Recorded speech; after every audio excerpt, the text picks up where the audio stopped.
Hello दोस्तों, मैं हूं लुकमान खान। मैं आपको पढ़ाने वाला हूं जीआईसी की केमिस्ट्री, जो कि आपके एग्ज़ाम के लिए बहुत ही इम्पोर्टेंट रहेगा और आपके रैंक को बढ़ाएगा। तो मैं सीधा अपने टॉपिक पर आता हूं। बहुत ज़्यादा बातें ना करते हुए मैं अपने टॉपिक्स पे आऊंगा और मैं आपको बताऊंगा कि जीआईसी में कौन से चैप्टर को कितना पढ़ के कितना स्कोर करना है। तो दोस्तों, मैं आपको बताने वाला हूँ कि जो जीआईसी वाला एग्ज़ाम होने वाला है मेरा, ये हम सबका जो जीआईसी वाला एग्ज़ाम होने वाला है, ये थोड़ा पीजीटी से थोड़ा डिफरेंस है। ज़रा सा सिलेबस तो वही मेंशन किया है, लेकिन क्या है कि ये जीआईसी का एग्ज़ाम का जो लेवल है वो थोड़ा सा ऊपर दिखाया गया है। जो इसके आप प्रीवियस ईयर क्वेश्चंस देखेंगे और पीजीटी के देखेंगे तो पीजीटी का जो लेवल है वो तो कह सकते हैं कि 12th लेवल का इसमें 80% आ जाता है, ठीक है। लेकिन यहाँ पर जीआईसी में थोड़ा सा डिफरेंस आता है। जीआईसी में क्या डिफरेंस आता है कि अगर आप सोचते हैं कि मैं सिर्फ 12th वाला पढ़ के जीआईसी को क्वालिफाई कर लूँगा, तो ऐसा पॉसिबल नहीं है। यहाँ पर क्या देखना है कि आपको जीआईसी में 60% आपको क्वेश्चन मिल जाएंगे 12th लेवल के, ठीक है। तो यहाँ पर एनसीईआरटी लेवल के 12th लेवल के आपको 60% क्वेश्चन मिल जाएंगे। 20% जो क्वेश्चन आता है, 20% जो क्वेश्चन आता है, 20 या कह सकते हो 20 to 30% आपको बीएससी लेवल का मिलेगा, ठीक है। और जो 10% बचा हमारा, 10% जो क्वेश्चन है वो आपको एमएससी लेवल का मिल जाता है, ठीक है। तो यहाँ पर हमें क्या देखना है कि हमें ये 60% तो यहाँ से कवर अप हो जाएगा, लेकिन यहाँ पर जो भी है हमारा 20 to 30% ये आपका बीएससी में से रिलेटेड आ जाएगा, और ये 10% कुछ टॉपिक ऐसे हैं जो एमएससी से भी रिलेटेड हैं। तो मैं बताऊंगा आपको कौन से टॉपिक को एमएससी लेवल से पढ़ना है, कौन से टॉपिक को बीएससी लेवल से पढ़ना है और कौन से हमको 12th लेवल से पढ़ना है। तो डायरेक्ट मैं क्या करूंगा, आपको प्रीवियस ईयर के क्वेश्चन भी कराना है और प्रैक्टिस सेट भी कराने हैं। तो मैं क्या करता हूँ कि पहले 2-4 क्लासेस आपको दूंगा, मैराथन वाली क्लासेस, जिसमें क्या होगा, जितने सारे कॉन्सेप्ट हैं उन सारे कॉन्सेप्ट को मैं जल्दी से कम टाइम में उसको कंप्लीट करने की कोशिश करूंगा। देखते हैं। तो मैं ज़्यादा से टाइम आपका वेस्ट न करते हुए डायरेक्ट अपने टॉपिक पे आता हूं। और इसमें क्या है कि आपको डायरेक्ट में क्वेश्चंस टाइप के कुछ फार्मूले, कुछ तरीके बताऊंगा जिससे क्वेश्चन आपका इजीली सॉल्व हो जाएगा। तो इसलिए हमें आपको देखो, आपकी केमिस्ट्री 3 पार्ट में रहेगी। इनऑर्गेनिक रहेगा, ऑर्गेनिक रहेगा और फिजिकल रहेगा। अब सवाल उठा कि इतने कम टाइम में हम तीनों में क्या सारे का सारा पढ़ के इतना टाइम है हमारा कि पूरा कोर्स कंप्लीट कर लें? नहीं, हम लोग क्या करेंगे कि जहां से क्वेश्चंस बनते हैं उस टॉपिक को ज़्यादा पर फोकस करेंगे। अब फिजिकल में और इनऑर्गेनिक, देखिए फिजिकल में क्या है कि स्पीड अच्छी होनी चाहिए। स्पीड अच्छी होने का मतलब क्या है कि आपकी कैलकुलेशन बेहतरीन हो, फार्मूले आपको याद हो। तो कैलकुलेशन को कैसे आसान किया जाए, कैसे टॉपिक को जल्दी से समझा जाए, वो मैं आपको सिखाऊंगा यहाँ पर। और इनऑर्गेनिक में बहुत ही ज़्यादा ब्रॉड सिलेबस होता है, बट क्या करेंगे हम लोग कुछ टॉपिक्स को एक शॉर्ट तरीके से पढ़ेंगे और इनऑर्गेनिक को बहुत ही जल्दी में 1 या 2 वीडियो में मैं पूरा कंप्लीट करा दूंगा। ऐसे ही ऑर्गेनिक में 2 या 3 वीडियो में पूरा ऑर्गेनिक हो जाएगा। और फिजिकल में क्या है, बहुत ज़्यादा 3 वीडियोस लगेंगे, ठीक है। तो लेकिन इसमें क्या है, टाइम टेकिंग वाले वीडियो, थोड़ी वीडियो लंबी होगी, लेकिन हर एक पॉइंट, वीडियो का हर एक पॉइंट आपके लिए इम्पोर्टेंट होगा। तो हम लोग सीधा स्टार्ट करते हैं। जो यहाँ पर हम चैप्टर वाइज नहीं पढ़ेंगे, लेकिन हम लोग देखेंगे टॉपिक वाइज क्या इम्पोर्टेंट रहेगा हमारा, ठीक है। तो वो देखिए, सबसे पहले मैं आपको पढ़ाने वाला हूँ जो जहाँ से बहुत ज़्यादा क्वेश्चन हर साल आते रहते हैं, एसिड बेस थ्योरी, ठीक है। तो सबसे पहले जो मैं टॉपिक स्टार्ट कर रहा हूँ यहाँ से, एसिड बेस। इस वीडियो के बाद आपका एसिड बेस से कोई क्वेश्चन गलत नहीं होने वाला है। तो देखिए क्या होता है कि एसिड क्या होता है। तो पहले हम लोग जब बचपन में पढ़ा करते थे तो वहाँ पर बताया जाता था कि एसिड क्या होता है, कि जो टेस्ट में खट्टे होते हैं उसे एसिड बोलते हैं, ठीक है। लेकिन होता क्या है कि ये सब डिफिनेशन कोई काम की नहीं है। हमारे एग्जाम में आएगा तो क्या हम उसको टेस्ट करेंगे? नहीं ना। तो ठीक है, तो इसलिए क्या करना होगा, हमको एसिड की ये कुछ डेफिनेशंस दी गई हैं। तो एक साइंटिस्ट रह चुके थे, उन्होंने अर्हीनियस नाम के, ठीक है, अर्हीनियस, अरेनियस ने क्या बताया है, कहा था, इन्होंने कहा कि भाई एक्वस मीडियम ले लीजिए। ठीक है, अरेनियस ने सबसे बड़ी इंपॉर्टेंट बात जो बताई थी वो बताई थी एक्वस मीडियम। इन्होंने कहा कि एक्वस मीडियम में अगर कोई H+ देता है तो हम लोग उसको क्या बोल देंगे, एसिड बोल देंगे। क्या बोल देंगे उसको, एसिड। ठीक है, जो एक्वस मीडियम में H+ निकाल देगा उसे एसिड बोल देंगे, और जो कहा OH- दे देगा उसे बेस बोल देंगे। ये इनका कॉन्सेप्ट था। तो इनका कॉन्सेप्ट बहुत ज़्यादा अच्छा नहीं था, बहुत ज़्यादा दिन तक चला नहीं। इन्होंने जैसे बताया, जैसे HCl इनके अकॉर्डिंग एसिड है, H2SO4 इनके अकॉर्डिंग एसिड है। ठीक है, क्योंकि ये H+ निकाल देते हैं। ठीक, HNO3 एसिड है, वगैरह वगैरह, ये सब एसिड रहते हैं। फिर उसके बाद बेस की अगर मैं बात करूँ तो NaOH, KOH और BaOH का होल ट्वाइस, तो ये सब बेस हैं अकॉर्डिंग टू अरेनियस। तो अरेनियस ने यही कॉन्सेप्ट बताया कि जो H+ निकालेगा वो एसिड होगा, जो OH- देगा वो बेस होगा। तो यहाँ तक हुआ। फिर इसके बाद एक साइंटिस्ट दूसरे आए, उन्होंने कहा अच्छा ठीक है, आप ये कहना चाहते हैं कि ये है, तो एसिड आपने बता दिया कि H+ निकालेगा तो वो एसिड होगा, और जो OH- निकालेगा। इनसे पूछा गया बताइए भाई कि ये अमोनिया जो है ये एसिड है या बेस है। तो अरेनियस ने कहा कि मेरे अकॉर्डिंग ये एसिड ही हो सकती है। तो दूसरे साइंटिस्टों ने कहा कि भाई ये एसिड है या बेस, तो उन्होंने बता दिया कि इन्होंने कहा कि एसिड है। लेकिन क्या हुआ कि लोग जो दूसरे साइंटिस्ट थे उन्होंने कहा ये बेस है। ठीक है, तो उन्होंने कहा ये बेस की तरह भी वर्क करता है। तो अरेनियस बोले कि अगर इसमें OH नहीं है तो भैया मैं नहीं बता सकता हूँ कि ये बेस कैसे हो गया। तो यहीं पर अरेनियस का कॉन्सेप्ट सीमित हो गया, अरेनियस यहाँ पर फेल हो गए। तो फिर इस चीज़ को बताया किसने था, तो दो साइंटिस्ट के नाम आते हैं, लोवरी नाम के एंड ब्रॉन्स्टेन। ठीक है, ब्रॉन्स्टेन एंड लोवरी नाम के दो साइंटिस्ट थे। उन्होंने कहा, क्या उन्होंने कॉन्सेप्ट दिया, उन्होंने कॉन्सेप्ट ये लिख लीजिए आप लोग, ये नोट किया होगा। ठीक है, ये बहुत इजी टाइप का है, ये 9th लेवल 12th लेवल में आपको मिल जाता है। लेकिन यहाँ पर देखो, यहाँ पर जो मेन डिफिनेशन है हमारी ब्रॉन्स्टेन और लोवरी की, ये हम लोग बहुत ज़्यादा यूज करने वाले हैं। कहाँ पर, ये हम ऑर्गेनिक में।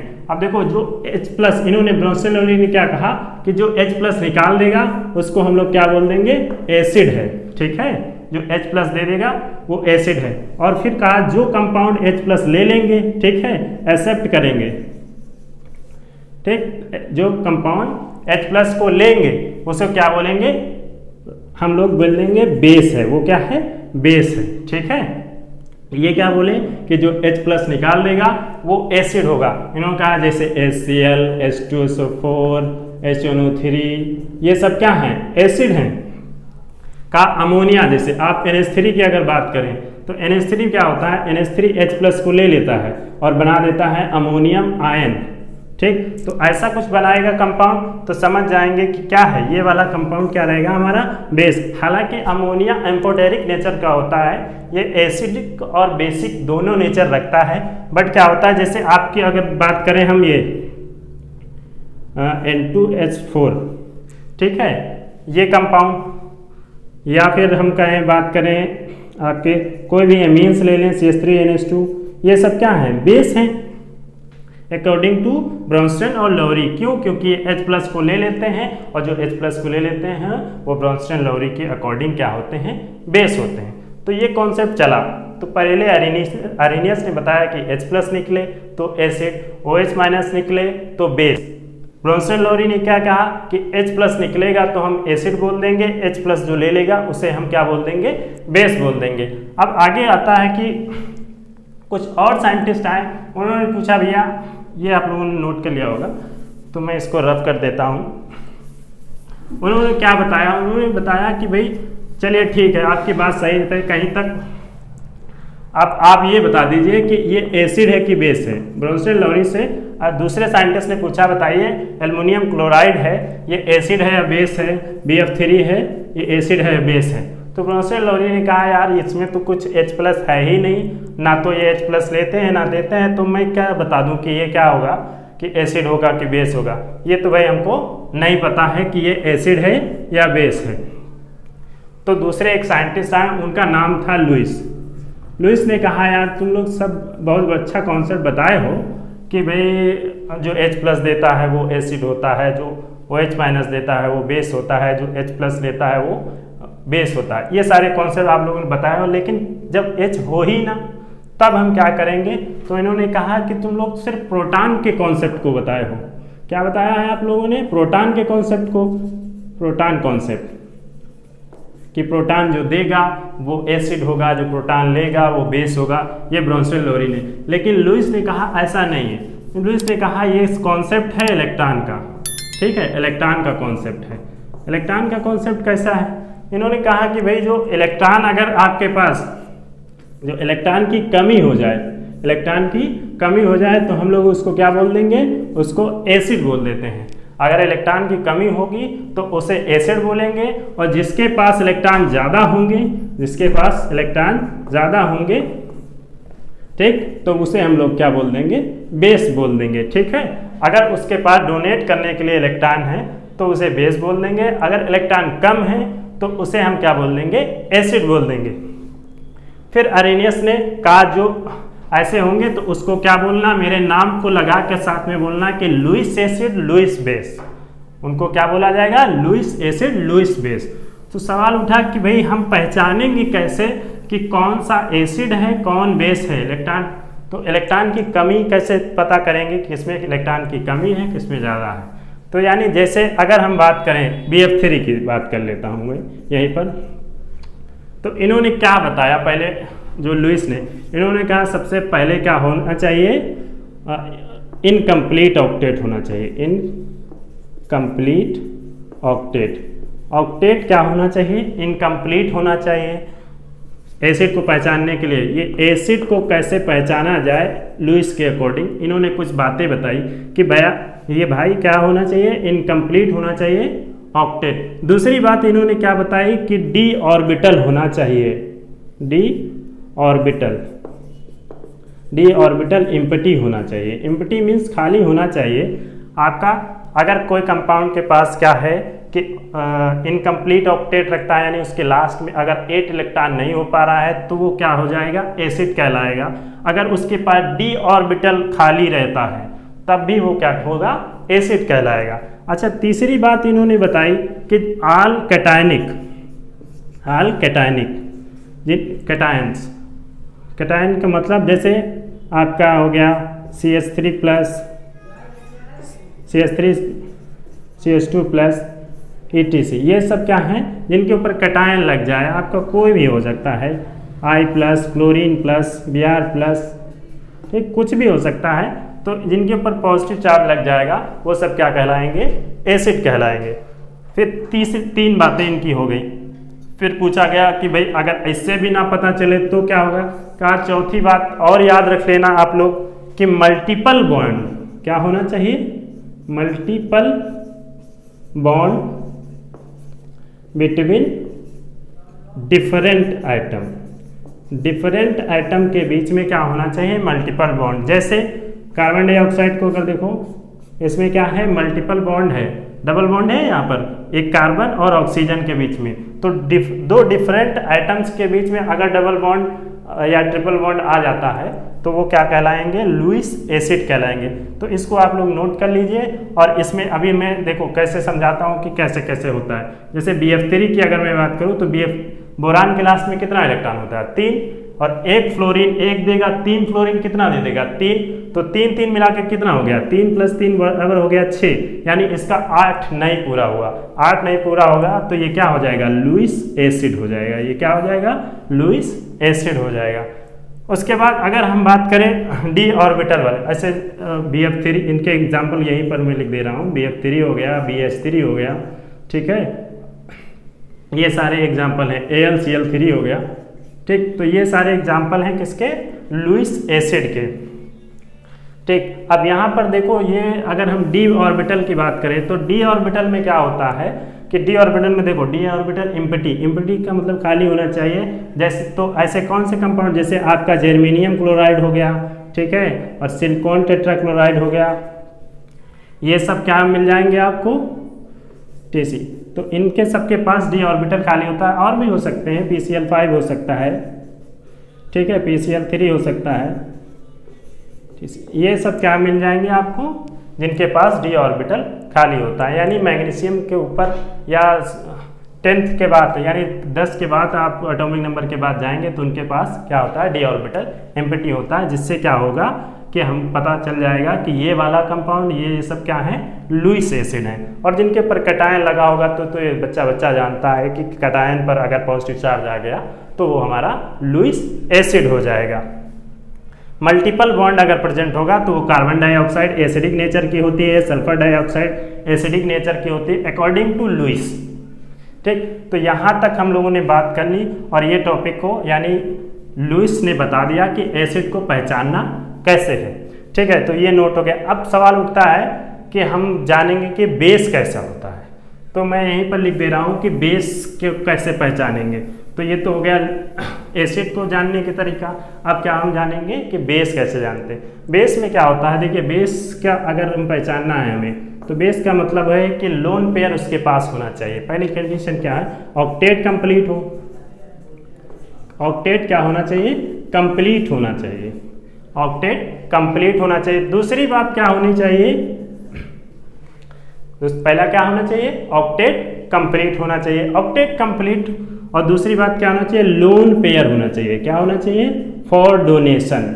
डोनेशन के लिए उसके पास क्या होना चाहिए, लोन पेयर, यानी डोनेट करने के लिए लोन पेयर होना चाहिए। जैसे अगर हम बात करें अमोनिया की, NH3 है, इसके पास लोन पेयर है।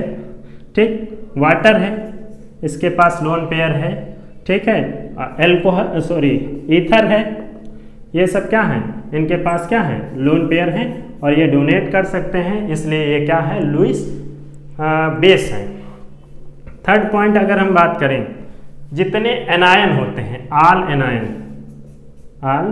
एनायन जितने एनायन होंगे वो सब क्या कहलाएंगे, लुईस बेस। तो आल एनायन में मतलब जैसे जिनके ऊपर नेगेटिव चार्ज आएगा, ठीक है, तो वो सब हमारे क्या होंगे, लुईस बेस की तरह वर्क करेंगे, etc।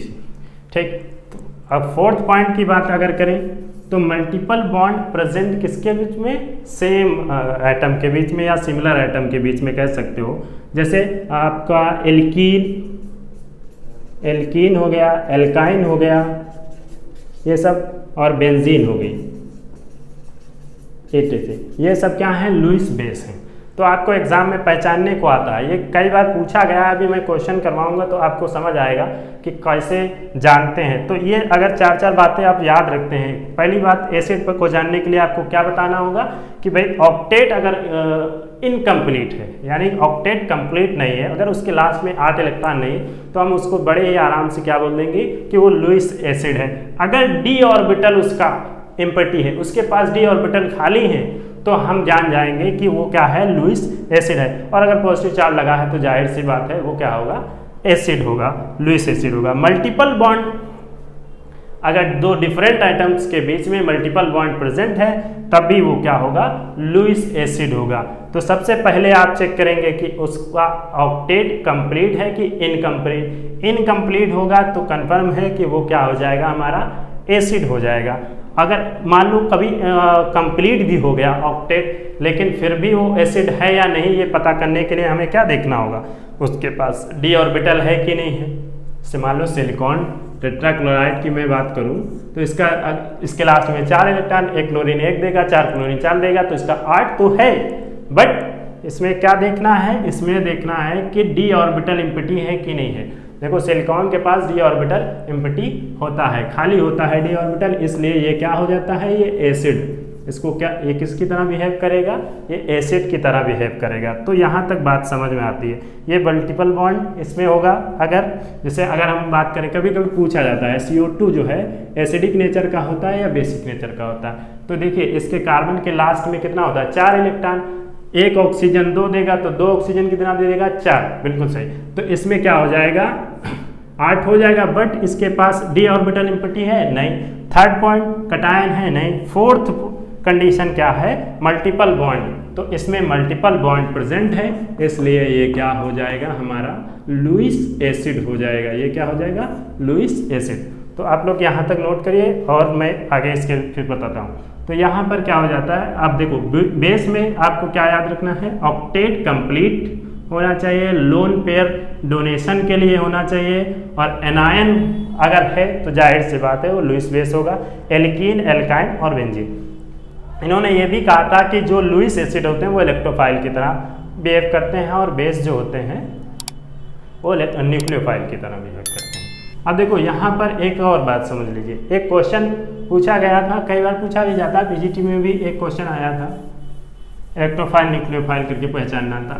अब देखो यहाँ पर जिसके पास, मैंने तो बता दिया कि लोन पेयर होगा तो आपका क्या कहलाएगा, वो बेस कहलाएगा, लुईस बेस। लेकिन कभी कभी ऐसा होता है, देखिए जैसे इस कंपाउंड को आप लोग गौर से देखें, CCl2, ये कार्बिन है, ये क्या है, कार्बिन, यहाँ पर इसका लोन पेयर बना होता है, ठीक है। तो आप देखो इसको लोन पेयर को देख के बेस मत बोल देना, इसको बेस नहीं बोल देना, क्योंकि ये बेस नहीं है। क्यों नहीं है, क्योंकि कार्बन के लास्ट में कितना होता है, 4 इलेक्ट्रॉन, और 1 क्लोरीन 1 देगा तो 2 क्लोरीन कितना दे देगा, 2, तो इसका मतलब कितना हुआ, 6। तो ये कैसा है, इलेक्ट्रॉन डिफिशियंट मॉलिक्यूल है, इसके पास इलेक्ट्रॉन की कमी है, तो ये क्या है, लुईस एसिड में आ जाएगा, ठीक है। ये किस में आ जाएगा, लुईस एसिड में, ये एसिड की तरह बिहेव करने लगेगा, यानी ये इलेक्ट्रोफाइल की तरह बिहेव करने लगेगा। और यही पीजीटी में भी पूछा था कि ये इलेक्ट्रोफाइल की तरह बिहेव करता है या न्यूक्लियोफाइल की तरह बिहेव करता है, ठीक है। तो इस तरीके से क्वेश्चंस आपको पूछे जाते हैं। तो 2-4 क्वेश्चन मैं करवाता हूँ और फिर बताता हूँ कि इनका कॉन्सेप्ट कहाँ तक अच्छा रहा।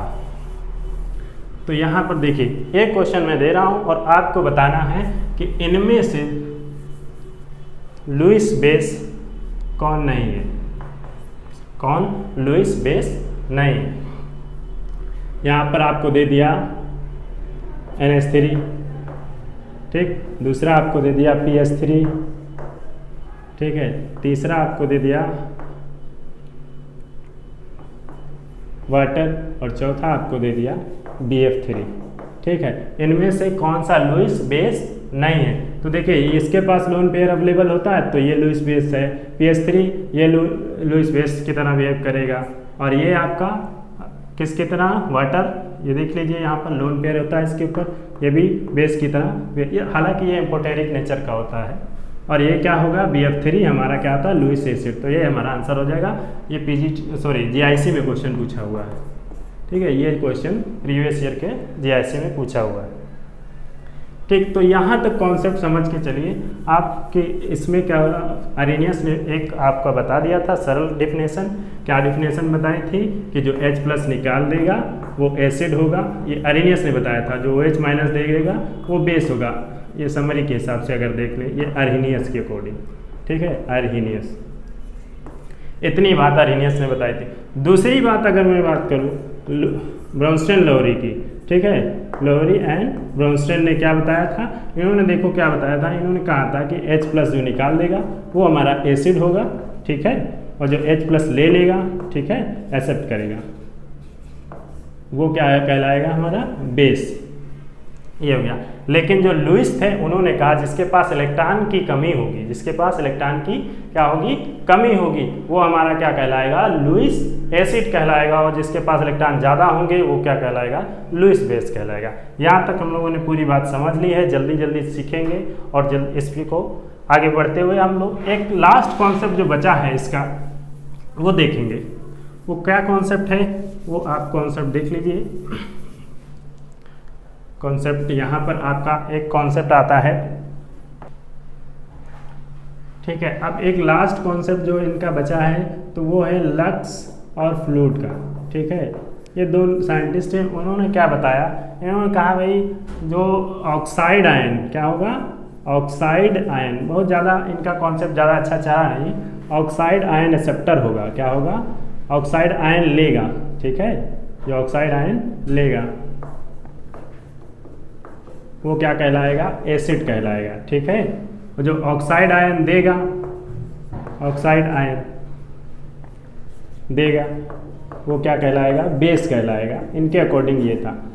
अब देखो ये जो पहले मैंने कॉन्सेप्ट बताया वो क्या होते थे, एक्वस मीडियम में होते थे, ठीक है। लेकिन ये वाला जो कॉन्सेप्ट होता है ये मोल्टेन स्टेट में होता है। किस में होता है, मोल्टेन स्टेट में होता है। ये सॉलिड स्टेट में आपको मिल जाएगा, ठीक है। तो ये वाला कॉन्सेप्ट, जैसे कि अगर मैं एग्जाम्पल की बात करूँ, एग्जाम्पल देखिए, ये आपका एग्जाम्पल सिलिकॉन डाइऑक्साइड, ठीक है, और ये इसका एक कैल्शियम ऑक्साइड लिया मैंने, तो जो बनेगा वो बनेगा कैल्शियम CiO3, ठीक। तो ये यहाँ पर क्या हो जाएगा, एसिड, ठीक है, जो ऑक्साइड आयन ले रहा है, ठीक है। ये क्या हो जाएगा, बेस, जो कि ऑक्साइड आयन दे रहा है। तो ये क्या बन जाएगा, साल्ट। यहाँ पर क्या बनेगा हमारा, साल्ट। तो देखा होगा, तो जब एसिड को रिएक्शन कराते हैं किससे, बेस से, तो क्या बनता है, साल्ट। तो इन्होंने मोल्टन स्टेट में ये दी थी ये बात, और ये पीजीटी में भी इस बार पूछ लिया था, हालांकि ये बहुत कम ही पूछा जाता है, लेकिन ये पूछ लिया गया था कि लक्स फ्लूइड जो कॉन्सेप्ट है वो किस पे बेस्ड है, मोल्टन स्टेट पर। इसमें क्या होता है, जो ऑक्साइड आयन देगा वो हमारा एसिड कहलाएगा, जो ऑक्साइड आयन लेगा वो एसिड, जो ऑक्साइड आयन देगा वो बेस होगा, ठीक है। तो यहाँ पर एक और एग्जांपल लिख लेता हूँ इसका, जैसे आपको देखिए कार्बन डाइऑक्साइड, ये एसिड थी, वैसे भी पता है आप लोगों को, और आपका बेरियम ऑक्साइड, ठीक। तो ये जो बना देगा आपका बेरियम CO3, ठीक है। तो ये देखिए, ये क्या है, एसिड, और ये क्या रहा हमारा, बेस, और ये क्या बना दिया आपका, साल्ट। तो ये चार कॉन्सेप्ट हैं एसिड बेस के। देखिए, हालांकि ज़्यादा ये आप लोगों को पता ही रहता होगा आरएनएस और ये सब, लेकिन क्या है, एक नॉर्मल तरीके से एक सीक्वेंस वेव में पढ़ना एक अलग बात होती है। तो ऑक्साइड आयन आपका ले लिया, तो वो क्या बोल देंगे, उसको एसिड बोल देंगे, और दे देगा तो उसे बेस बोल देंगे। तो यहाँ तक कॉन्सेप्ट क्लियर हो जाएगा, और ये लक्स फ्लूइड, ये चार कॉन्सेप्ट हो गए थे। फिर उसके बाद अगर मैं बात करूँ, तो यहाँ से मैं इसको रफ कर देता हूँ। अब मैं आपको सिखाऊंगा इनऑर्गेनिक के ही एसिड्स को, कौन किसका क्या नाम रहता है, कैसे क्या उसको नाम को लिखते हैं, और कैसे क्या सब जानते हैं। तो यहाँ तक ये कोई कॉन्सेप्ट आएगा, ये क्वेश्चन, हालांकि जो मैं प्रीवियस ईयर क्वेश्चन करवाऊंगा वहाँ पर सारी चीज़ें डिटेल में और बताई जाएंगी। तो देखो यहाँ पर क्या है, अब टॉपिक आता है एक ऑक्सी एसिड। ऑक्सी एसिड, तो ऑक्सी एसिड का मतलब क्या होगा, एक H भी होगा उसके अंदर, और क्या होगा, ऑक्सीजन भी होगा। तो देखिए ऑक्सी एसिड के उनके नाम कैसे लिखने हैं, कैसे क्या उनका उसमें बेसिसिटी बतानी है, ये सारी बातें जानने के लिए हम देखिए आपको कुछ नाम बता रहे हैं। जैसे आपको पता होगा H2SO4, कौन नहीं जानता, इसका नाम सभी जानते हैं, इसका नाम सल्फ्यूरिक एसिड है, सल्फ्यूरिक एसिड, ठीक, सल्फ्यूरिक एसिड है, ठीक है। इसका नाम बता रहे हैं HNO3, सब लोग जानते हैं इसका नाम, नाइट्रिक एसिड है, इसका नाम क्या है, नाइट्रिक एसिड है। तो यहाँ तक पूरी बात क्लियर हो गई। ये क्या है, सल्फ्यूरिक एसिड, ये क्या है, नाइट्रिक एसिड। अच्छा, उसके बाद दूसरा जो हम लोग देखेंगे, इसका नाम है, देखिए ये भी सबको पता ही होता है लगभग, इसका नाम है फॉस्फोरिक एसिड, फॉस्फोरिक एसिड, ठीक।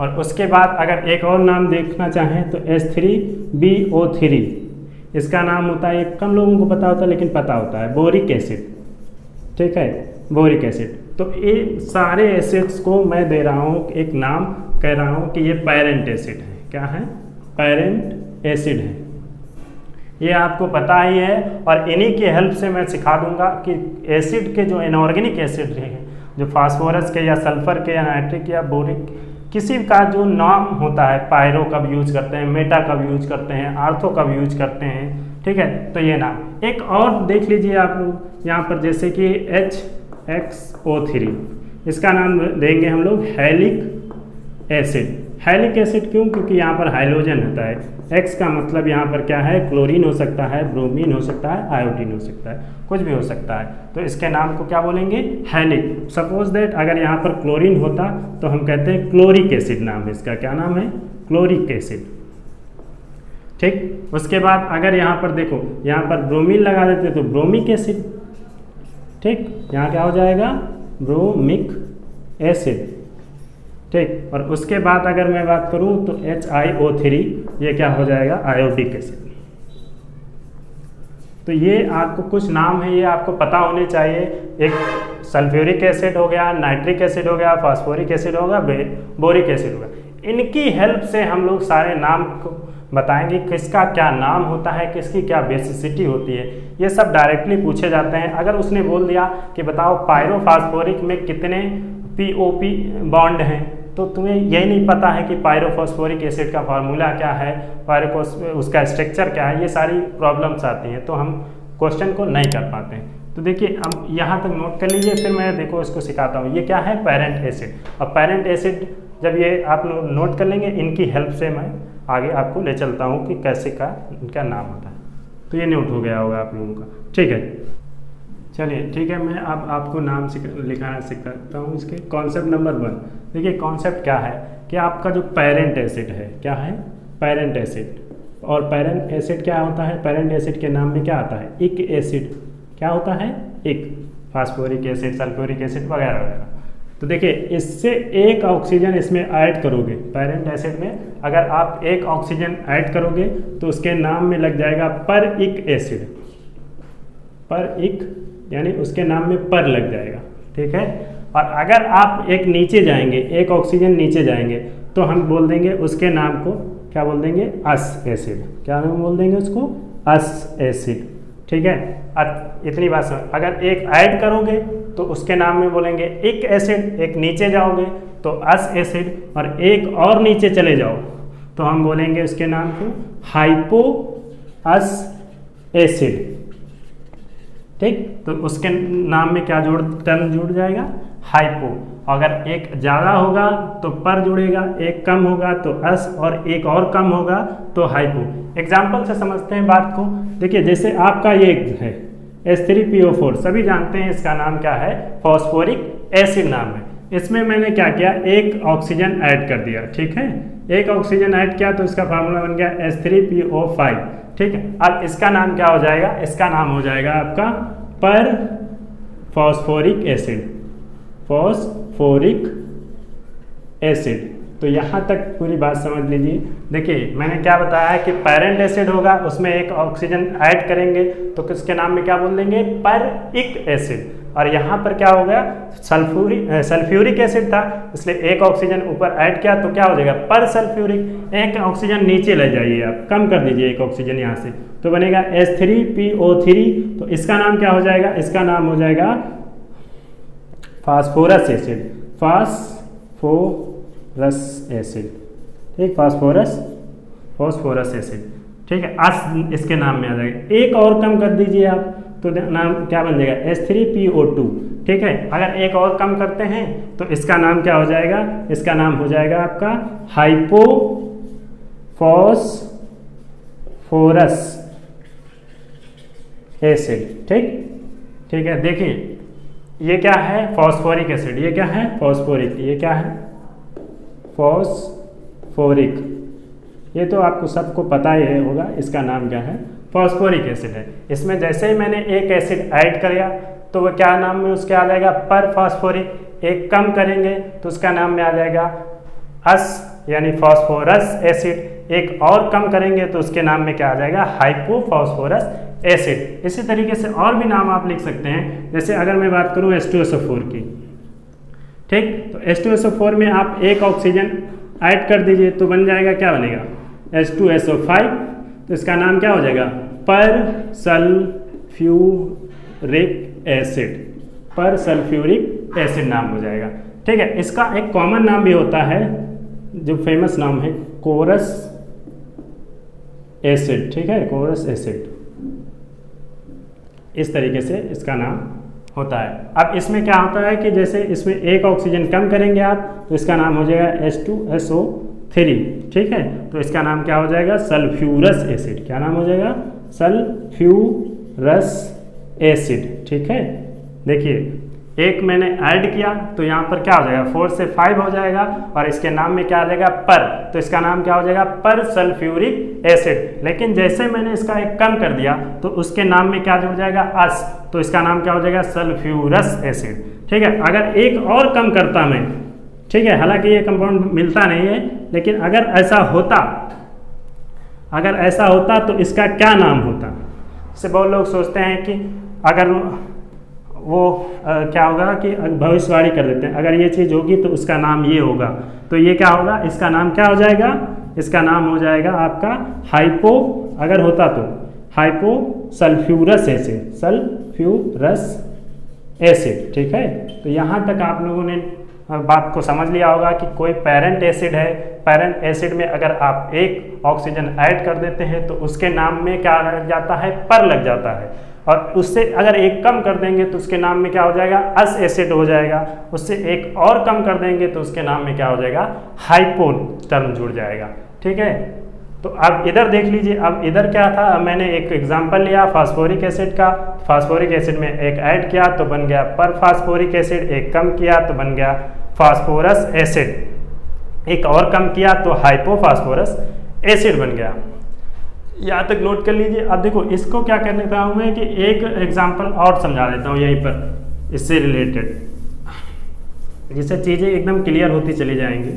देखो जैसे मैं हेलिक एसिड वाला ले लेता हूँ, यानी HClO3, इसका नाम क्या है, क्लोरिक एसिड। क्या नाम है, क्लोरिक एसिड। इसमें मैंने एक ऑक्सीजन को ऐड किया तो बन गया HClO4, तो इसका नाम क्या हो जाएगा, पर क्लोरिक एसिड। ठीक है, पर क्लोरिक एसिड, इसका नाम क्या बोलेंगे, पर क्लोरिक एसिड। एक ऑक्सीजन आप कम कर दीजिए तो इसका नाम क्या हो जाएगा, HClO2, इसका नाम क्या हो जाएगा, क्लोरस एसिड, क्लोरस एसिड। ठीक है, यहाँ तक आप लोग समझ पा रहे होंगे कि एक ऑक्सीजन ऐड कर रहा हूँ तो पर लग जा रहा है, एक कम कर रहा हूँ तो क्लोरस हो जा रहा है। अब इसका एक और कम कर दीजिए तो देखिए जब एक और कम करेंगे तो फार्मूला बन जाएगा ये आपका HOCl, तो इसका नाम क्या हो जाएगा, हाइपो, टर्म क्या यूज हो जाएगा, हाइपो, और यहाँ पर क्लोरस एसिड, क्लोरस एसिड। ठीक है, तो देख लीजिए पूरी बातें बहुत ही आसान तरीके से चीज़ों को समझते हुए चलिए कि पेरेंट एसिड होगा, आपको 4 एसिड याद करने हैं, sulphuric acid, nitric acid, boric acid और आपका फास्फोरिक एसिड। तो ये एसिड के नाम सबको पता ही होते हैं, उसमें एक ऑक्सीजन ऐड कर देंगे तो पर जोड़ देंगे, पर एक एसिड। ठीक है, एक कम कर देंगे अस, और एक और कम करेंगे तो हाइपो। तो यहाँ तक पूरी बात समझ होगी।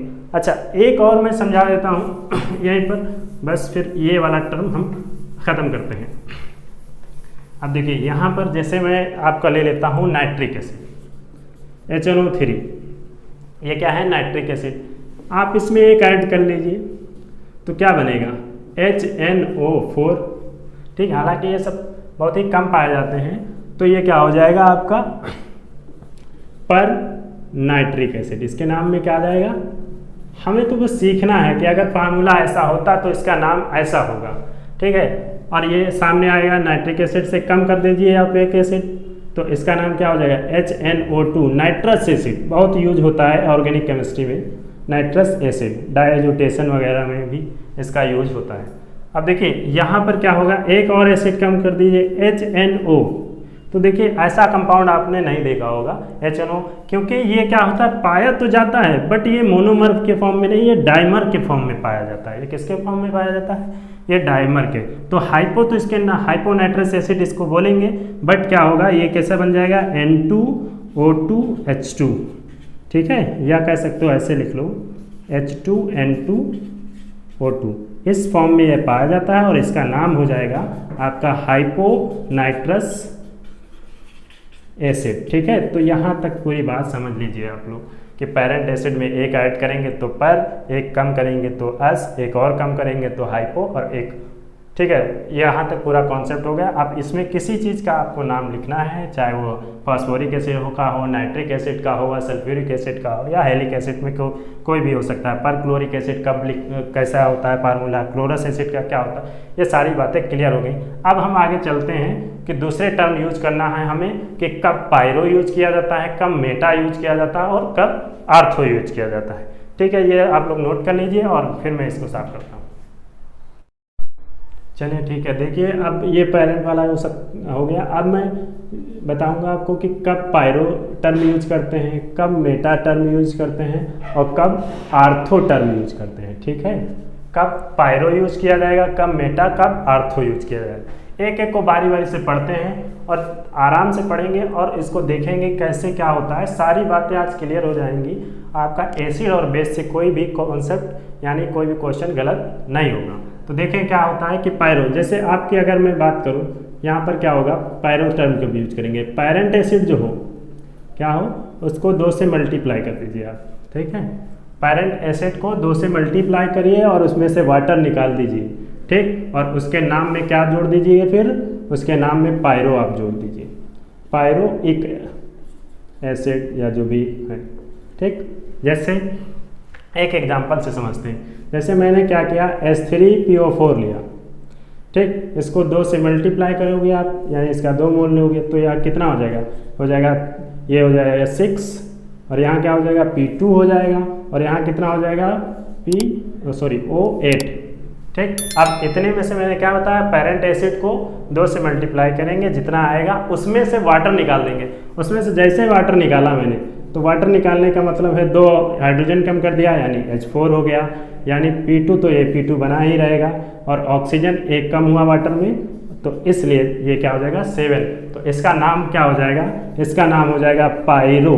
देखिए पायरो शब्द यूज हो जाएगा, और पेरेंट एसिड में इसका नाम क्या था, फॉस्फोरिक एसिड, तो यह जाएगा पायरोफॉस्फोरिक एसिड, पायरोफॉस्फोरिक एसिड, ठीक है। बात को समझते चलिए, ये क्या हुआ, ये पेरेंट एसिड, यहाँ से वाटर निकाला तो पायरो टर्म यूज होगा, और ये क्या जोड़ देंगे, पायरो। अब यहाँ पर क्या हुआ, इसको हमने फास्फोरिक एसिड, पेरेंट एसिड था, इसको 2 से मल्टीप्लाई किया, मल्टीप्लाई करने के बाद में वाटर निकाल दिया, जो बचा उसका नाम को क्या बोलेंगे, पायरो फास्फोरिक एसिड। जैसे एक और एग्जांपल देख से समझते हैं, जैसे मैं ले लेता हूँ H2O सल्फ्यूरिक एसिड ले लेता हूँ। सल्फ्यूरिक एसिड को मैंने 2 से मल्टीप्लाई किया तो कितना हो जाएगा, H4 हो जाएगा, यहाँ कितना हो जाएगा H2 हो जाएगा, यहाँ कितना हो जाएगा O8 हो जाएगा। अब यहाँ से क्या कर दीजिए आप, वाटर निकाल दीजिए। वाटर निकालेंगे जैसे ही, तो यहाँ कितना बचेगा, H2 बचेगा, S2 बचेगा, और O7 बचेगा। तो देखिए गौर से देखिए, बड़ा ही आसान कॉन्सेप्ट है यहाँ पर। अब देखो यहाँ पर क्या हो जाएगा, ये क्या हो गया, ये जो बन गया, तो अब इसके नाम में आप जोड़ सकते हैं पायरो, और इसको क्या बोलेंगे, सल्फ्यूरिक एसिड, ठीक है, पायरो सल्फ्यूरिक एसिड। ये सल्फ्यूरिक एसिड लिया, इसको मैंने क्या किया, मल्टीप्लाई किया 2 से, तो ये बना, और यहाँ से वाटर निकाल दिया। वाटर निकालने के बाद इसके टर्म में क्या जोड़ देंगे, पायरो सल्फ्यूरिक एसिड। अब देखिए इसका एक कॉमन नेम भी होता है, ओलिम इसको बोलते हैं, ठीक है। तो ये कॉमन नेम आपको याद ही रखने होंगे, और ये पायरो सल्फ्यूरिक एसिड इसका नाम है, ठीक है। अच्छा, अब आप लोग पायरो हमें लगता है टर्म यूज करना सीख गए। अच्छा मान लो एक मैं एग्जांपल देखता हूँ, देखते हैं कि आप लोग बताते हैं कि नहीं। अच्छा, इसका जैसे मान लो HNO3 है, इसको 2 से मल्टीप्लाई करिए आप, पेरेंट एसिड है, पेरेंट एसिड मतलब नाइट्रिक एसिड।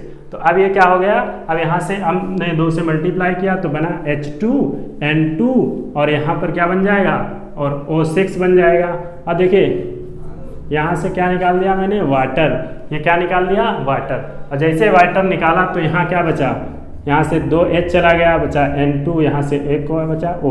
तो बताइए इसका नाम क्या होगा, इसका नाम क्या होगा, क्या इसमें पायरो जुड़ेगा, नहीं। क्यों नहीं जुड़ेगा, क्योंकि ये ऑक्सी एसिड ही नहीं बचा। क्यों नहीं बचा, क्योंकि इसमें हाइड्रोजन ही नहीं है। तो हाइड्रोजन ही नहीं होगा तो इसका पायरो नहीं बोल सकते, इसके नाम में पायरो हम लोग नहीं यूज कर सकते। इसका नाम है नाइट्रोजन पेंटा ऑक्साइड। तो इसके लिए हम लोग नाइट्रिक एसिड का पायरो नहीं बना सकते हैं। इसी तरीके से अगर मैं बात करूं H3BO3 की, ठीक है, ये बोरिक एसिड है।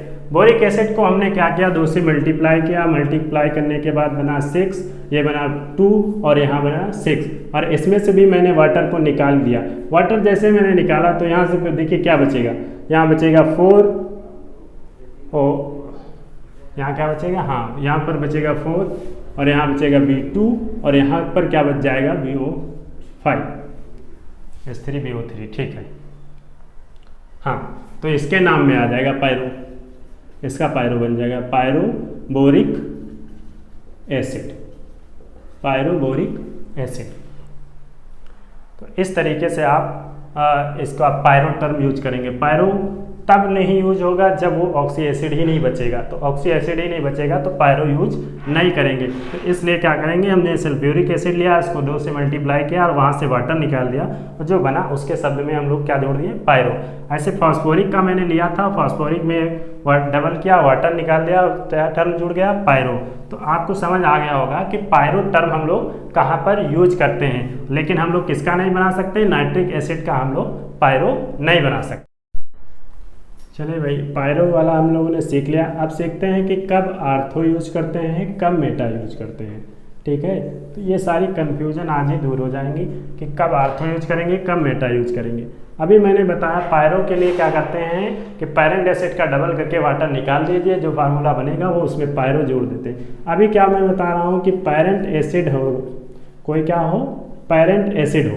ठीक है, अब पैरेंट एसिड में अगर आप बिना डबल किए हुए वाटर निकाल दीजिए, वाटर निकाल दीजिए, तो जो बनेगा उसके नाम में क्या जोड़ेंगे, मेटा। उसके नाम में क्या जोड़ेंगे, मेटा जोड़ेंगे। और जिससे बनेगा, जिससे मेटा बनेगा उसके नाम में क्या जोड़ देंगे, आर्थो। यानी आर्थो कहाँ यूज करेंगे, जिससे मेटा अगर बन जाए, किसी पैरेंट एसिड, जिस पैरेंट एसिड का मेटा बन जाएगा, समझ जाना उसका क्या हो जाएगा, उसका वो आर्थो होगा। वो पैरेंट एसिड, उसके पैरेंट एसिड के नाम के पहले क्या जोड़ देंगे, आर्थो।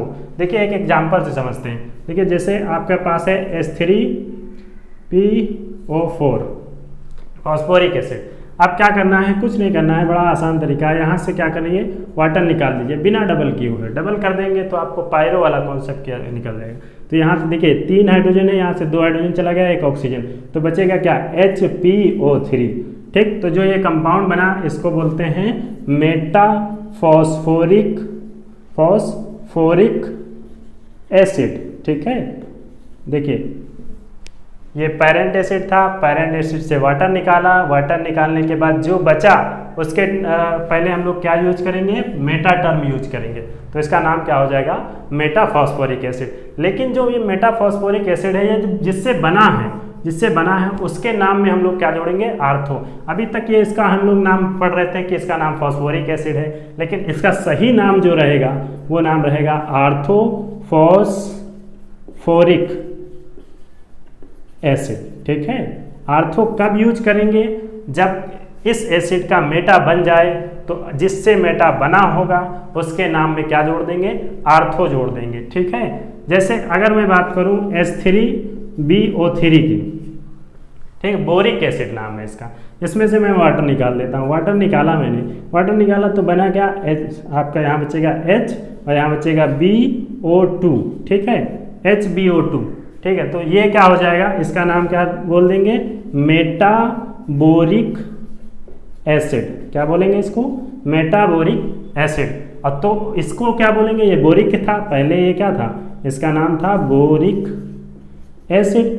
ठीक है, अभी तक में हम लोगों ने सीखा था इसका नाम क्या है, बोरिक एसिड। लेकिन अगर इसका मेटा बन जाता है तो इसका मतलब इसका नाम क्या है, सही में नाम आर्थोबोरिक एसिड। क्या नाम बोलेंगे इसको, आर्थोबोरिक एसिड। सपोज दैट मैं एक और एग्जांपल आपको बताता हूँ। जैसे मैंने लिया H2SO4, जैसे क्या लिया H2SO4, इसमें से मैं पानी निकाल दे रहा हूँ। ठीक है, H2O निकाला तो यहाँ से H2 गया, यहाँ से O, तो बचा क्या, SO3 सिर्फ बचा। तो देखिए क्या ये ऑक्सी एसिड बचा, नहीं, क्यों, क्योंकि इसमें हाइड्रोजन नहीं है। ठीक है, तो ये क्या बचा, तो जब इसका क्या मेटा हम बना सकते हैं, मेटा तो हम उसी का बनाएंगे जो ऑक्सी एसिड होगा, जिसमें हाइड्रोजन होगा। तो इसका मेटा नहीं, इसको हम क्या नहीं बोल सकते, ये सिर्फ सिंपल सल्फर ट्राईऑक्साइड है। इसका क्या नाम है, सल्फ्यूरिक। कहीं कभी आपने ये नहीं सुना होगा आर्थो सल्फ्यूरिक एसिड, क्यों, क्योंकि इसका मेटा ही नहीं बनता है। ठीक है, तो इसका सिंपल नाम क्या है, सल्फ्यूरिक एसिड। यानी हम सल्फ्यूरिक एसिड का क्या नहीं बना सकते हैं, मेटा नहीं बना सकते, ना ही इसको आर्थो बोलेंगे। यहाँ पर ऐसे नाइट्रिक एसिड का भी हम लोग नहीं बना सकते हैं। ठीक, तो इसका भी नहीं बना सकते और इसका भी नहीं बना सकते। अब देखिए यहाँ पर पूरी बात समझ आ गई होगी आपको कि आर्थो कब यूज करेंगे, मेटा कब यूज करेंगे। पैरेंट एसिड से आप वाटर निकाल दीजिए, तो जो बनेगा उसको क्या बोल दोगे, मेटा बोल दोगे। अगर जिससे मेटा बना होगा उसके नाम में क्या बोल देना है, आर्थो बोल देना। इस तरीके से आपको ये चीज़ों को पढ़ना है। लेकिन अब यहाँ पर एक और आगे मैं कॉन्सेप्ट आपको बताता हूँ। ये जो बना है आपको नज़र आ रहा होगा HPO3, तो मेटाफॉस्फोरिक, ये साइक्लिक फॉर्म में होता है। हालांकि जैसे यहाँ पर मैंने एक मॉलिक्यूल को लेके एक वाटर मॉलिक्यूल निकाल दिया, मैं अगर 3 लेता साइक्लिक के लिए एटलीस्ट कम से कम कितना चाहिए, 3 मॉलिक्यूल चाहिए। तो 3 मॉलिक्यूल लूँगा तो 3 वाटर निकलेगा। तो यानी यहाँ पर क्या बन जाएगा, इसको मैं पहले आप लोग नोट कर लीजिए, इसको मैं रफ करता हूँ तब समझाता हूँ, वरना समझ नहीं आ रहा स्पेस। ठीक है, तो ये हम लोगों ने सीख लिया कब आर्थो यूज करना है, कब मेटा यूज करना है, ये सारे टर्म यूज करिए। अब देखिए यहाँ मैंने बताया कि HPO3 मैंने एक वाटर मॉलिक्यूल निकाला था, तो इस तरीके से ये फार्मूला, सपोज दैट मैं 3 निकालता तो 3 बनता, 4 निकालता तो 4 बनता, ठीक है, 4 निकालता तो 4 बनता, ठीक है। या मैं कह सकता हूँ कि N मॉलिक्यूल लेता तो N वाटर मॉलिक्यूल निकालना पड़ता। होता क्या है कि मैंने एक फास्फोरिक एसिड का फार्मूला क्या रहता है आपका, ये कुछ स्ट्रक्चर इस तरीके से रहता है, ये OH, ये OH, ये OH और ये डबल बॉन्ड O, ठीक। यहाँ पर देखें, ये डबल बॉन्ड O, ये OH, ये OH और ये OH, ठीक। यहाँ पर देखिए, ये डबल बॉन्ड O, ये OH, 3 मॉलिक्यूल ले रहा हूँ और ये OH। और यहाँ पर आपको देख के लग रहा होगा कि मैं ऐसे क्यों लिख रहा हूँ। देखिए यहाँ से वाटर मॉलिक्यूल आप निकाल दीजिए, एक ये वाटर मॉलिक्यूल निकाल दिया, एक ये वाटर मॉलिक्यूल निकाल दिया, एक ये वाटर मॉलिक्यूल, तो ये स्ट्रक्चर कुछ इस तरीके से चेंज हो जाएगा। किस में चेंज हो जाएगा, PO, P,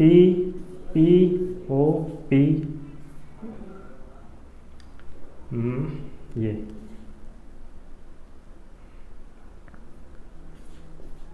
कुछ इस तरीके से, ये यहाँ पर क्या होगा, डबल बॉन्ड O, ये OH, यहाँ पर क्या होगा, डबल बॉन्ड O, ये OH और यहाँ पर क्या होगा, डबल बॉन्ड O और ये OH। तो ये देखिए ये साइक्लिक फॉर्म है, तो इसका नाम क्या हो जाएगा, देखिए इसका नाम हो जाएगा साइक्लो, और ये क्या है, मेटा है। तो क्या होगा, कितने मॉलिक्यूल लिए गए हैं, 3, तो बोलेंगे cyclo try Meta phosphoric acid, इसका नाम क्या हो जाएगा, cyclo try Meta phosphoric acid, ठीक। इसका नाम ये हो जाएगा। क्या किया मैंने, यहाँ से वाटर मॉलिक्यूल निकाल दिया, यहाँ से वाटर मॉलिक्यूल, यहाँ से वाटर मॉलिक्यूल निकाल दिया, तो 3 वाटर मॉलिक्यूल निकल गए। तो जब 3 वाटर मॉलिक्यूल निकलेंगे तो कुछ स्ट्रक्चर इस तरीके से आ जाएगा, और इसके नाम में क्या यूज करेंगे, साइक्लो, क्योंकि ये साइक्लिक फॉर्म में होगा तो इसको साइक्लो, और 3 मॉलिक्यूल लिया है इसलिए ट्राई, और मेटा यूज क्यों कर रहे हैं कि वाटर निकलने के बाद जो बचा वो क्या बोलते हैं इसको, मोटा phosphoric acid, cyclo try Meta phosphoric acid. से मान लो आपको टेट्रा का बनाना होता, तो टेट्रा मीन्स कितना, 4 POP लिंकेज होंगे। यहाँ देखो एग्जाम में पूछता है कि आप ये बता दीजिए कि इस क्वेश्चन में कि कितने POP लिंकेज होंगे, POP। देखिए यहाँ पर देखिए, एक POP, 2 POP और तीसरा POP, यानी 3 POP होंगे इसमें। तो जितना यहाँ पर लिखा होगा उतनी POP लिंकेज होंगे, उतने क्या होगा, POP लिंकेज, यानी N बराबर क्या होगा, P, जैसे मैं एक जनरल फार्मूला लिखूं, HPO3 का होल N, ठीक है। तो यहाँ पर जो N होगा वो क्या होगा, नंबर ऑफ POP लिंकेज, ठीक है। यहाँ पर क्या हो जाएगा, बता देगा ये नंबर ऑफ POP लिंकेज, ठीक। POP लिंकेज कितना है, कितने POP बॉन्ड आपके बनेंगे ये बता देगा। और पूछता है कि कितने मेंबर की रिंग बनेगी। देखिए कितने मेंबर हैं आपके पास, 1 2 3 4 5 6, तो कितने मेंबर की रिंग बनेगी, मेंबर ऑफ रिंग आपको निकालना है, कितने मेंबर की रिंग, तो 2n कर दीजिएगा, जितना हो n, यहाँ पर जितना n लिखा हो उसको 2 से मल्टीप्लाई कर दीजिएगा, आपको मेंबर ऑफ रिंग पता चल जाएगा। जैसे अब क्योंकि एग्जाम में हमारे पास टाइम नहीं होता है कि स्ट्रक्चर हम बनाएं, तो हमको देखते ही बताने देना होगा। जैसे आपको इससे में पूछेगा कि बताओ इस कंपाउंड में कितने POP लिंकेज होंगे, जाहिर सी बात है तो POP लिंकेज कितना होगा, मैंने बताया कि जितना n लिखा होगा, यहाँ पर जितना लिखा होगा वही उसका POP लिंकेज होगा। तो यहाँ पर देखिए, तो नंबर ऑफ POP लिंकेज कितना आ जाएगा, 4 क्या हो जाएगा, POP लिंकेज हो जाएगा इसके। नंबर ऑफ मेंबर रिंग कितने होंगे, मेंबर होंगे आपके कितना, 4, ये 2n होता है, मेंबर ऑफ रिंग के कितने मेंबर होंगे भाई, यहाँ 2n होता है, तो n बराबर आपका 4 रख दीजिए, और यहाँ पर कितना आ जाएगा, 8 मेंबर आपको बन जाएंगे इसमें से। मान लो इसका मैं स्ट्रक्चर बना के दिखा देता हूँ, ठीक है, POP, ठीक है, एक ये लिंकेज रहेगी, और उसके बाद आ जाएगा POP, यहाँ क्या हो जाएगा, POP 1 2, कितना हो गया, 1 2 3 4, ठीक। ये देखिए डबल बॉन्ड OH, ये डबल बॉन्ड OH, ठीक है, ये डबल बॉन्ड OH और ये डबल बॉन्ड OH। ये क्या हो जाएगा, इसका नाम क्या हो जाएगा, cyclo tetra Meta phosphoric acid. ठीक है, तो यहाँ तक बात समझ आ गई होगी कि आपको अगर नंबर ऑफ पीओपी लिंकेज पूछेगा तो जो n होगा वही बता दीजिएगा, जो आपको मेंबर ऑफ रिंग बताना होगा तो 2 × n कर दीजिएगा, वहाँ से मेंबर ऑफ रिंग पता चल जाएगी। अगर कोई एग्जाम में आपसे पूछ दे बताओ भाई कि HPO3 का होल 5 कितने पीओपी लिंकेज बनेंगे, तो पीओपी लिंकेज 5 बनेंगे और नंबर ऑफ मेंबर रिंग कितना हो जाएगा, 10 हो जाएगा। तो ये कॉन्सेप्ट क्लियर हो चुका है कि कब आर्थो यूज करेंगे, कब मेटा यूज करेंगे, कब पायरो यूज करेंगे और कितने मेंबर की रिंग बनेगी। ठीक है, ये लोग आप लोग नोट करिए, मैं आगे पढ़ाता हूँ फिर आगे। ठीक है, चलिए अब लास्ट इसका जो बचा है वो थायोनिक एसिड। ये क्या है, थायोनिक एसिड। थायोनिक एसिड क्या होता है, अगर कोई कंपाउंड इस तरीके से लिखा है आपको H2SnO6, इस तरीके का कंपाउंड आपको मिल जाता है तो उसके नाम को क्या बोलोगे, थायोनिक एसिड। जहाँ पर क्या होगा, N इज ग्रेटर और इक्वल टू N, या तो 2 के बराबर हो या 2 से बड़ा होना चाहिए। जैसे आपका अगर ये फार्मूला लिखा आपने H2O6, तो इसमें देखिए इसके टर्म यूज होगा, जहाँ पर जितना सल्फर होगा उसी के हिसाब से डाई ट्राई यूज करेंगे। तो यहाँ पर 2 सल्फर है तो इसका नाम हो जाएगा थायोनिक एसिड। क्या नाम हो जाएगा इसका, डाईथायोनिक एसिड।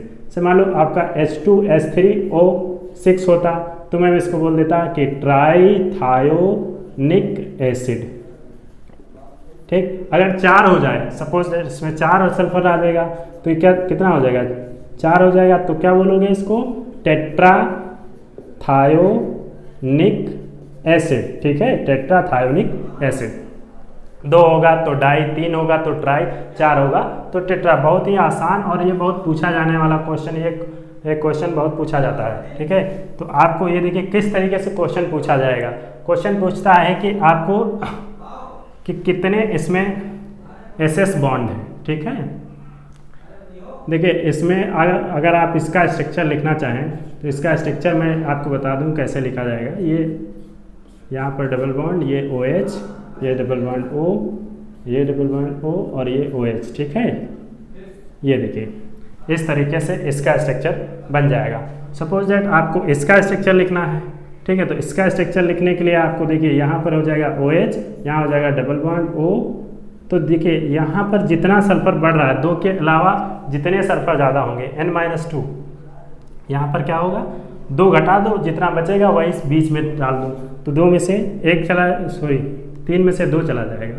या मैं कह सकता हूँ कि जनरल फार्मूला अगर ऐसे देखो N-2O6। ठीक है, अगर आपको बीच में सल्फर स्ट्रक्चर का पता करना है कि कितने सल्फर होंगे यहाँ बीच में, तो यहाँ पर कितना हो जाएगा, 2 चला जाएगा तो बचेगा सिर्फ 1। यहाँ 3 सल्फर हैं तो इस तरीके से इसका स्ट्रक्चर बन जाएगा। 4 का बनाना होता तो आप इसमें 2 डाल देते बीच में। ठीक है, यहाँ पर ये 2 लिख, तो ये हो जाएगा कुछ इस तरीके से इसका स्ट्रक्चर। तो देखिए समझिए इसको क्या करना है आपको। डाईथायोनिक कब बोलेंगे, जब 2 सल्फर होगा, 3 होगा तो ट्राइस बोलेंगे और 4 होगा तो टेट्रा बोलेंगे। क्वेश्चन आता है कि जैसे उसने दे दिया कि बताओ आप कि H2S5 या H4O6 में से इसमें कितने SS बॉन्ड हैं या SS लिंकेज है। तो कुछ नहीं करना है, SS लिंकेज निकालने के लिए आपको क्या करना होगा, N-1 कर देना होगा। क्या कर देना होगा, N। तो नंबर ऑफ SS बराबर N-1। देखिए ये यहाँ पर फार्मूला है और इस फार्मूले में क्या करोगे, N-1 कर दोगे, SS बॉन्ड आपको पता चल जाएगा। जैसे मैं इसका पता करूँ, यहाँ पर देखो, यहाँ पर इस वाले कंपाउंड का, तो यहाँ क्या हो जाएगा, SS बॉन्ड निकालना, तो N कितना है, 2, तो 2 में से 1 गया, कितना, 1। तो देखो यहाँ पर सल्फर सल्फर के बीच में एक ही लिंकेज है। ठीक, अगर मान लो इस वाले का निकालना होता तो यहाँ क्या करता, N-1। तो देखो अगर मुझे इसका निकालना हो H2S3O6 का, तो इसमें हम क्या बता देंगे, इसमें देखिए आपका क्या हो जाएगा n-1। n-1 का मतलब n है आपका 3 - 1 बराबर 2। ठीक है, यहाँ पर देखिए स्ट्रक्चर में देखिए ये लिंकेज और एक ये लिंकेज, दो लिंकेज हो गई। तो वहाँ पर एग्ज़ाम में आपको या तो बना के देख लिए, अगर बहुत टफ भी नहीं है बना भी सकते हैं, वरना तो ऐसे निकाल सकते हैं कि SS बॉन्ड आपको निकालना है लिंकेज तो n-1 कर दीजिए, आपको पता चल जाएगा कितने n-1 करने के बाद में कितने SS लिंकेज हैं। ठीक है, तो यहाँ तक आप इस तरीके से कोई भी क्वेश्चन को आप कर सकते हैं बड़े ही आसानी से। ठीक है, आप लोग इसको जल्दी से नोट करिए और यहाँ पर देखिए फिर कोई भी कंपाउंड आपको अगर दिया जाता है तो आप उसको फट से बता ले जाएं। जैसे मान लो आपका ये दिया होता ये कंपाउंड, तो इसमें अगर आपको n-1 करना है तो कितना हो जाएगा 5 - 1 = 4, यानी SS लिंकेज कितनी हो जाएगी 4। इतना नोट कर लीजिए। अब यहाँ तक मैंने इनऑर्गेनिक का जो भी आपका एसिड रहता है, ठीक है, वो मैंने क्लियर करा दिया है कि कहाँ पर कैसे आपको यूज करना है, कब पायरो लगाना है, डाई मेटा वगैरह सब जो भी है वो क्लियर करा दिया है। अब इसके बाद हम लोग जो देखेंगे वो ऑर्गेनिक केमिस्ट्री का एसिडिटी बेसिडिटी कैसे जानते हैं वो देखेंगे। ये नोट करें और फिर आगे बढ़ते हैं।